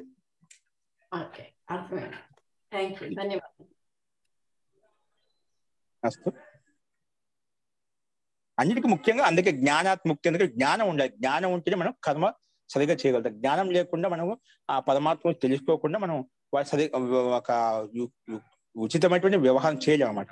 ఒక వ్యక్తి గురించి మనం బాగా తెలిసినప్పుడు, ఆ వ్యక్తి యొక్క వైశిష్ట్యం తెలిసినప్పుడు మనం వాళ్ళతో యథాయోగ్యం వ్యవహారం చేస్తాం. ఆ వ్యక్తి గురించి తెలిసినప్పుడు ఎలా చేస్తామండి? ఒక వ్యక్తి సామాన్యంగా ఉన్నాయన్నమాట. సామాన్యంగా ఉన్నట్టు ఈ వ్యక్తి ఏంటికి పనికిరాని చెప్పి మనం తీసేసి మాట్లాడతామా? తెలియదు అన్నమాట. తెలియనప్పుడు లేదంటే సామాన్యంగా వేషభూషం చూసి మనం వాళ్ళని ఇది చేసామనుకోండి, మనం ఏదో ఒక పొరపాటు చేస్తాం, తప్పు చేస్తాం అంట. కానీ వ్యక్తి యొక్క వ్యక్తిత్వాన్ని ఎలా గుర్తుపడతామంటే ఆ వ్యక్తి తెలిసినప్పుడే మనం యథాయోగ్యం వ్యవహారం చేస్తాం అంటే తెలుసుకోవాలి. తెలుసుకున్నప్పుడు యథాయోగ్యం వ్యవహారం ఉంటుందన్నమాట. ఈ రకంగా చెప్పకూడదని గుర్తించి అంటే మనం అతని యొక్క స్థితిని తెలుసుకున్నప్పుడే అతను ఏ శక్తి ఉంది, ఏ సామర్థ్యం ఉంది, ఏ యోగ్యత ఉంది తెలుస్తుంది. దాని అనుగుణంగా ప్రయత్నం చేస్తామంట. అప్పుడు జ్ఞానం పరమాత్మ జ్ఞానం కదా మహోదయ. జ్ఞానం అంటే పరమాత్మ లక్ష్యమైన పరమాత్మ జ్ఞానం. సాంసారిక జ్ఞానంలో సాంసారిక వస్తువు పట్ల, సాంసారిక వ్యక్తి పట్ల వాళ్ళకి జ్ఞానం ఉండాలి. వాళ్ళతో యథాయోగ్యం వ్యవహారం చేయాలి. వాళ్ళ జ్ఞానం ఉంటూ సమ్యక్ వ్యవహారం చేయగలుగుతావు. అక్కడ ఆ ఫల ప్రాప్తి కలుగుతున్నాను. ఏ ఉద్దేశంతో వెళ్ళావు సాంసారిక కర్మను సిద్ధింపజేసుకున్నావు, ఆ కర్మ సిద్ధిస్తుంది నీకు. అంటే ఈ ఉదాహరణ, ఈ వాక్యం అనేది అన్ని చోట్ల వర్తిస్తున్నాడు. పరమాత్మ లక్ష్యం పెట్టుకుంటే పరమాత్మ ప్రాప్తి ఉంటుంది. ఎం కామైతే తాన్ కామాన్ జయతే అని చెప్పుకున్నావు. అందుకే నువ్వు ఏ కామనతో యుక్తమై నువ్వు ప్రయత్నం చేస్తావు ఆ కామన సిద్ధిస్తుంది నీకు. కానీ అదొక సమ్యక్ జ్ఞానం ఉండాలి. ఇప్పుడు ఒక వ్యక్తి సాంసారిక వ్యక్తి గురించి మనం ఏ రకంగా తెలుసుకో, ఆ రకం కాకుండా ఏదో చెప్తే విని వెళ్ళిపోయాం. యథార్థంగా తెలుసుకోలేమాట. ఆ యథార్థంగా తెలుసుకోండి అక్కడ పోతే ఆ ఫలం సిద్ధిస్తుందా? సిద్ధించదు కదా. మనకు ఒక వ్యక్తి దగ్గర డబ్బు కోసం వెళ్తున్నాం, ఆ వ్యక్తి దగ్గర డబ్బు ఉందా లేదా అది తెలుసుకోవాలి. సామాన్యంగా ఉంటుందన్నమాట. కానీ ఆ డబ్బు ఉన్నాడు ఆ వ్యక్తి మనకి ఇవ్వగలుగుతాడు లేడా? పలానా వ్యక్తి డబ్బు ఉందండి, ఇప్పుడు సామాన్యం విన్నాము, ఎవరు చెప్తే విన్నాం, నిజంగా ఉందా పరీక్షించుకున్నాడు, వెళ్ళిపోయాం, కష్టపడి ముందుకు వెళ్ళిపోయాడు. అక్కడ పోయినాక నా దగ్గర లేదు ఇవ్వడు అని చెప్పాము, ఏం చేస్తామండి అంటే యథార్థం తెలుసుకోకుండా వెళ్ళిపోయామండి. అంటే స్థూల ఉదాహరణ చెప్తున్నాం మీకు.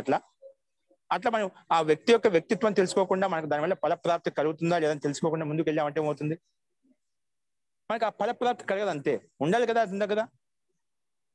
సమ్యక్ జ్ఞానం ఉంటే ఇప్పుడు పోతున్నా, ఈ పని చేస్తున్నా, ఈ పని చేయగలుగుతాను లేదా, ఈ పని వల్ల మనకు లాభం కలుగుతుందా లేదా. ఆ యథార్థ జ్ఞానం లేకపోతే మనం ఏది లక్ష్యాన్ని సిద్ధించుకోలేమాట. అందుకే ఏ వ్యక్తి ఏ కర్మ చేసినా ఏ పని చేసినా ఒక ప్లానింగ్ గా ఒక లక్ష్యం పెట్టుకుని ఈ టైంలో చేస్తాను, ఇంత ధనం ఖర్చు అవుతుంది, ఈ సమయంలో పూర్తి అవుతుంది, ఈ సమయానికి పూర్తి చేస్తాను, ఒక లక్ష్యం పెట్టుకుందని సంపన్నం చేసుకుంటాడు అనమాట. ఆ సమయానికి కూడా చేయలేనుకోండి ఫలప్రాప్తి కలగదు అన్నమాట.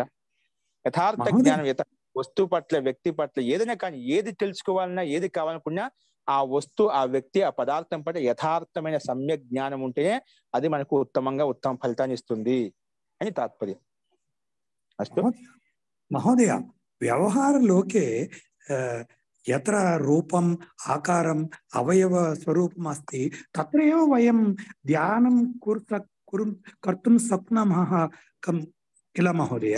యత్ర రూపం నాస్తి అవయం నాస్తి ఆకారం నాస్తి తత్ర కదా జ్ఞానం భవతి మహోదయ. జ్ఞానం భవతి.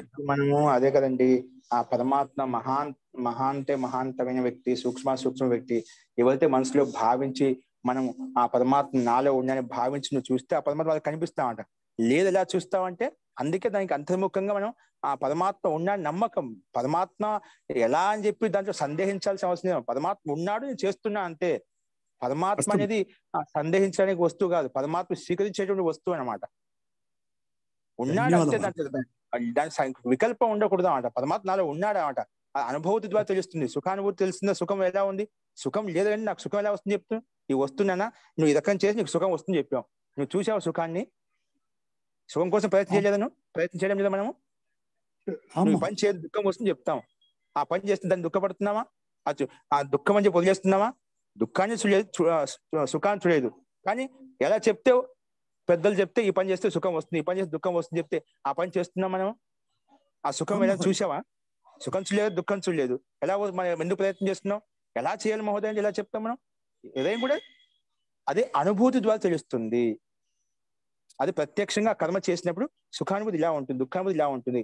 వస్తు పదార్థం అమృతం అనేది అమృతమైన తీరం ఇలా ఉంటుంది. అది మన అనుభూతితో తెలుస్తుంది. అన్ని స్థూలమైన పదార్థాల ద్వారా అనుభూతిని ఇవ్వమాట, సూక్ష్మ పదార్థాల ద్వారా అనుభూతి కలుగుతాయి.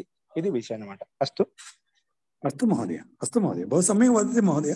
ధన్యవాద, బహు సమ్యక్ ఉత్తమ, ధన్యవాదం. ఓ మహోదయ ప్రణముని. జీ ముని గారు, ఇక్కడ ఏడో మంత్రం లోపల మొదటి చరణము బృహచ్చ మిచ్చతి, ఈ చివరి శబ్దం ఒక్కసారి చెప్పరా? బృహచ్చ తత్ ఏంటది? తద్ దివ్యతి మిచ్చంతి రూపం. దివ్యం, తద్దివ్యం, దివ్యం అచింత్య రూపం. అచింత్య రూపం అంటే ఆ పరమాత్మ మనం చింతన ద్వారా, అంటే ఆ దివ్యమైన స్వరూపాన్ని చింతన ద్వారా, కేవలం చింతన ద్వారా ఆలోచిస్తున్నాం. ఏదో ఒకటి మనకు దానికి యథార్థంగా తెలుసుకోకుండా ఆలోచిస్తున్నాడు. ఏం ఆలోచిస్తాం? నేను రోజు పరమాత్మ అంటున్నా, పరమాత్మ ఎక్కడ ఉన్నాడో తెలియదు, పరమాత్మ స్వరూపం తెలియదు, ఆలోచిస్తున్నాం అంటాం. చింతన అది కేవలం చింతన ద్వారా కాదు. అటువంటి చింతన ఎలా ఉండాలంటే సమ్యక్ జ్ఞానపూర్వకం చింతన ఉండాలి. అంటే అన్నిటికీ విశేషణం సమ్యక్ జ్ఞానం అనమాట. అక్కడ అదే అచింత రూపం అంటే మరి చింతించకుండా మనము పరమాత్మని జ్ఞానం పొందలేం కదా. అది కాదు సమ్యక్ చింతన. చింతన అనేది అసమ్యక్ కూడా ఉంటుంది కదా. సమ్యక్ రూపంలో చింతన ఉండాలి. దుష్ట చింతన కూడా ఉంటుందా లేదా మనకు? అవును. చింతన అంటే సమ్యక్ సమ్యక్ జ్ఞాన చింతన అన్నమాట. Okay okay okay understand. ఇప్పుడు చింతన అని చెప్పా, విశేషణం సమ్యక్ చింతనం అని చెప్పావు, విశేషణం కలపకపోతున్నా మరి చింతన చేస్తున్నాడు, ఏదో చింతన చేస్తున్నాడు, ఏదో పని చేస్తున్నాడు, ఏదైనా అదొకటే పని లీనమై ఉన్నాడు అన్నమాట అంటుంటావు. ఏంటంటే పొద్దున్న సాయంత్రం అదే పని లీనమై ఉన్నావు, నువ్వు ఏం చింతన చేస్తున్నావు, ఏం పని చేస్తున్నావు అర్థం కావడం లేదు. అది చింతన చేసి పనికి వచ్చేదా లేదా తెలుసుకోవాలన్నమాట. సమ్యక్ చింతనం, సమ్యక్ జ్ఞానం. ఓకే ఓకే, ధన్యవాదాలు మహోదయ. ఓకే అస్తు. ఇంకా సందేహం? ధన్యవాదాలు.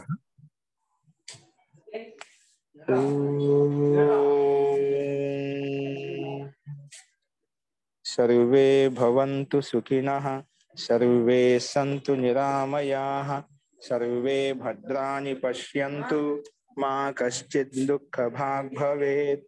ఓం శాంతి శాంతి శాంతి. సర్వేభ్యో నమః. అందరికీ నమస్కారం అండి. మహోదయ మనం ఈ ప్రౌఢ రచన కౌముది ప్రారంభించుకోవాలనుకున్నాం కదా మహోదయ.